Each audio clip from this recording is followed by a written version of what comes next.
Your plan to ditch survival mode needs to be this simple. Hey, my dear, I am leadership development coach Kathy Archer and author of best-selling book, Mastering Confidence.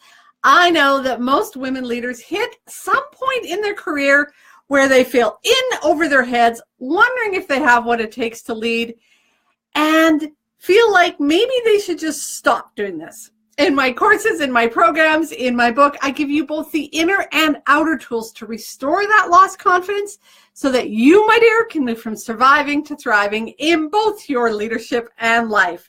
Today, we're going to talk about the plan, your plan. I got to get to this. Your plan to ditch survival mode needs to have these three things to make it really, really simple. Before we do that, I'm going to pop on over and share this into my Confident Women Leaders group. While I'm doing that, what I want to know is, do you have a plan? Have you started to write your plan down? I've been talking about this for weeks now, and I'm very, very curious. Just say yes or not yet. Have you started to write your plan down? Share to a group. Confident Women Leaders group, posted. Okay, if you are a woman in a leadership position, you may be interested in joining the Confident Women Leaders group. The link is up in the notes. It is a group of other women leaders, private group, where we are growing your leadership skills, but in a community that's supportive and engaging, where you can lean in and ask questions. So make sure you share or join that group by clicking the link. Today's session, I wanted to tell you, is brought to you by my program, Blueprint for Change. Blueprint for Change is an online program for discontent women leaders, maybe that's you, who long for a different experience of leadership and life. When you enroll in the course, what you get is the process for creating your plan, but also the motivation to take those steps necessary to get you out of survival mode. You're going to create a strategic plan that moves you from today's dismal reality to tomorrow's promising desire. If that's something you're interested in or want to enroll in, because the doors are now open, you can go to myblueprintforchange.com, myblueprintforchange.com, get all the details, enroll in the program, and start to strategically change the direction of your life. On that note, I also want to tell you there is a webinar coming up. We've been talking for the last 3 or 4 weeks about creating this plan and what you need to do to create this plan. And where some of you are is need a little bit more help, a little bit more guidance. So this webinar, End Your Inner Turmoil, there's one on Friday, there's 2 next week. The link again is up in the notes. And you're going to learn how to sort of create your next step for ending that inner turmoil and finding more harmony in your leadership and life. That's a free webinar. Make sure you find the link up in the notes and you join me for that. Okay, on with today. Your plan to ditch survival mode needs to be this simple. Now, before we get there, what I want to talk about is the plan first. You've been listening, I hope. You've been taking some of the steps, but I've been talking for the last 3 weeks about this need to create your plan. Where many of you are, and I said this at the beginning, I know many women get to this point in their career where they feel in over their heads and they're wondering if they have what it takes to lead. I was there more than once in my career as a leader. I just felt like I didn't have what it takes. I couldn't figure it out. I didn't have I wasn't enough. I wasn't smart enough. I wasn't professional enough. I wasn't trained enough. I didn't have enough experience. I mean, you add the enoughs in there and you can fill a whole box full of enoughs or not enoughs. And that's what we get to is something happens. You know, for me, it was we expanded really fast and all of a sudden we were taking on tasks we weren't prepared for. We were overwhelmed. Sometimes, you know, something in life hits you. I've had many points in my career where I've had either health issues or I've had trouble with my kids or my marriage, and that has sort of knocked me off kilter.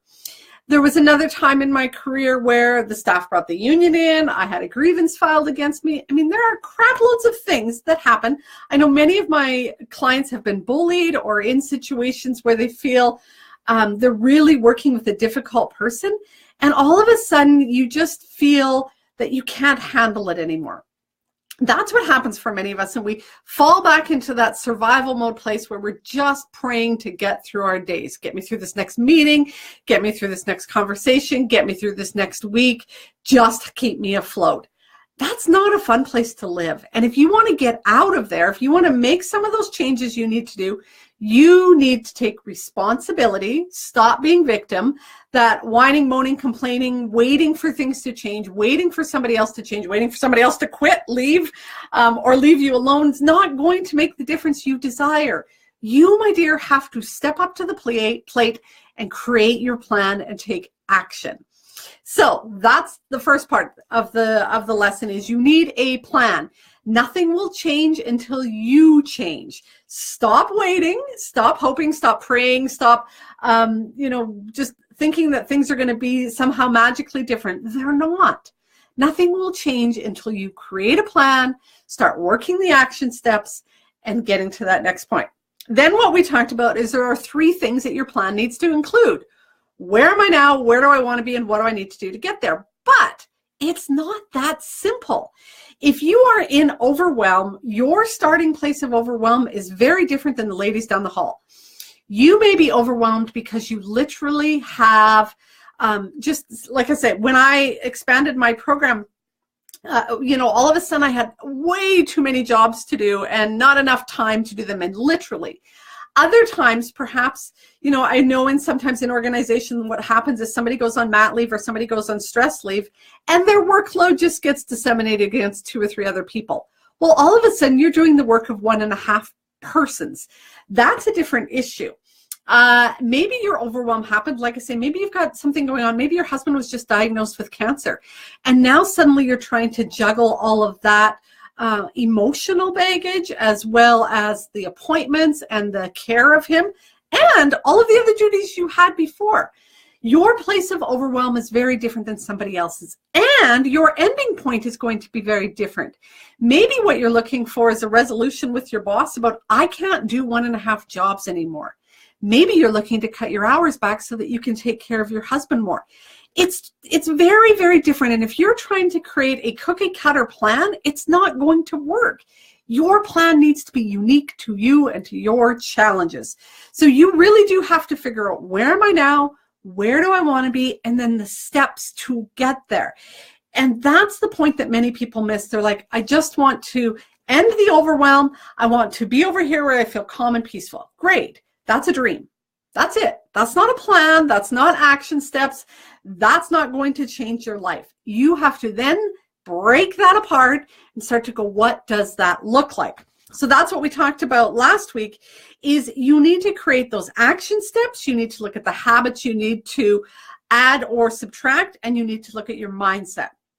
So the action steps need to be broke down into tiny little pieces. Make this phone call, write this report, have this conversation. When are you going to do that, right? What do you need to do that? Maybe you need to do some pre-planning first. And then we talked last week about habits. What are the habits you need to plus or minus? Many of us have habits. They aren't necessarily the habits that are going to create the life we want. Maybe perhaps we want to have a stronger marriage, and yet the habit we have is plopping on the couch after supper and turning on Netflix and sitting there for 2 or 3 hours, or scrolling through Facebook and scrolling through Facebook and scrolling through some Facebook some more. That's not going to change your marriage. Those are habits you have to stop, take out, eradicate. And instead, you have to create habits. My husband and I had this habit for years. We don't do it as much now because we have more time together. But when the kids were younger, we had the habit of sitting down after supper, having tea together. That was just sort of a standard event after supper. That was our opportunity to reconnect, catch up on all the conversations we had to catch up on, all of the to-dos that had to happen between the days and between other stuff. And so that was the habit that we had. So you need to minus some habits, plus some habits. And then, of course, you need to look at your mindset. What's your frame of mind? Where is your reference point? What is your attitude about what's going on? If your attitude about the overwhelm is, oh my God, I'm never going to figure this out, you're screwed, honestly. But if your attitude is, okay, I'm going to tackle one piece at a time. I'm going to figure out how to deal with this and this and this, and I'm just going to calm myself down every time I start to feel that overwhelm come in, and this is how I'm going to learn to calm myself down. Totally changes what's going on up here totally changes what's going on out there. So those are the 3 things that you need to take into consideration. Now, today's point. Your plan needs to be this simple if you want to ditch survival mode. Here are the 3 things that you need to do to make your plan be really, really simple. Number 1, make it visual. Number 2, break it down. And I said this last time, this is kind of a repeat thing, but I really, really, really need to hammer this one home. Break it down into tiny, tiny, tiny, tiny bite-sized steps that you can manage. And often that's what we miss is we chunk things into, I need to write this report. No, I need to grab this document. I need to write the draft. I need to have this conversation. I need to do this research. Those are bite-sized chunks. When are you going to do that? You need to schedule those into your calendar. You need to put that into a plan. And the third one is it has to be something that you can do, not somebody else. Many times we create plans where it's delegating and then waiting and then feeling that sort of victim place again because they haven't got it back to us. That's not going to help you. So you need to do those 3 things. So what I wanted to do was share a couple, 3 actually I have here, plans that I've created over time. So again, one thing I want to be clear is your plan should be visual. So I started writing my 2nd book last month, and my plan is laid out where I know when I want to publish it. So this is what I did when I did my plan for writing my book this time. When I want to publish it, back it up to when I need to have it uploaded to Amazon by, back it up to when I need to have it back from the interior editor, back it up to when do I need the exterior cover art done, back it up to when do I need the written content edited, back it up to when do I need the draft done, back it up to when do I need the draft done. See what I'm doing? I've written all those dates down. What I know for the next 2 months is I need to sit my butt down every single day, first thing in the morning, and write for 30 minutes. And that's my plan. Every day, I write for 30 minutes, and I cross an X off. That's it. It's visual. I don't have to think about it anymore other than I glance up at the calendar and go, did I do it today? Yes. And I mean, it is so ingrained. Talk about the habits. The habit I sit down and do every morning is I sit down, I turn music on my phone that's study music. I put my phone into do not disturb mode. And then I set a 30-minute timer on my phone. And then I write for 30 minutes. I don't do anything else. I don't get into email. I don't touch nothing. And this is my visual plan to keep me going. Let me throw that on the floor. All right, here's another one. When I created Blueprint for Change and I was going through my first launch. Now, again, simple, simple, simple. That's a calendar. This is another calendar. But what I used is the back side of the calendar. And you can see my plan. Again, I'm all about being simple. I'm all about being visual. And this has to work for you. The more colors and flowers and stuff I can have it, and the better. Oh, by the way, did you notice my new background? Did you notice? Tell me what you think of it. I had 2 comments when I showed my daughter and my daughter-in-law. One comment was, it looks cluttered. The next comment was, it's an organized clutter. So I thought that was kind of cute. But it's my clutter, and I love it. And so that's the difference. But I want to know, what do you think? Tell me what you think. Okay, back to my plan. When I was launching Blueprint for Change the first time around, so I'm a one-man show in my business. I do all of the back stuff, the emails, all that kind of thing. So when you're seeing all that stuff come out, I've had to create that at some point. So this is, again, Tuesday, Wednesday, Thursday, Friday, Saturday, Sunday, Monday, Tuesday. These are the things I need to do. You can see that I've checked things off. Simple, but I've got little tiny things that I'm working on and making sure I create that. The Fitbit is one. I know that I check my steps every single day. Very visual. There's a reminder that vibrates every hour if I haven't taken 250 steps. Simple. It creates a habit. I don't have to think about it. One other one that I have is the book that I'm writing now is about developing your character as a woman. And so I'm constantly thinking about how am I developing my character. These are just little pieces of paper that sit beside where I journal every morning. And on it, there are 3 words. 3 words that are kind of my words for this year. 3 things I'm focusing on. One of them is strategic. I want to be more strategic in my thinking. I want to plan ahead. I want to back things up. I want to know that I am going in a certain direction. The actions I'm doing are going in that direction, and that I'm sort of weeding out the stuff that's not strategically pointed to where I want to go. So those are 3 kind of visuals for you to see how simple this can be. Now, if you want more help with this and you're kind of like going, oh my God, Kathy, I get it, but I just don't know where to start, make sure you hop on over to My Blueprint for Change. That's what the course is all about. I walk you through this step by step by step. When you're looking at where am I now, there's tons of exercises and journaling and things to kind of dig apart. Where am I really now? And then you look at where I want to go. Again, videos where I talk to you more about it, worksheets, journal exercises where you start to play around with this. And yeah, what you're doing is creating something like this where you are really developing your visual plan. That's what My Blueprint for Change is all about. Remember, registration for that's now open, so hop on over to myblueprintforchange.com. Check that out. So you need a plan. Your plan needs to include beginning, middle, and end, and it needs to be simple. Simple, simple, simple.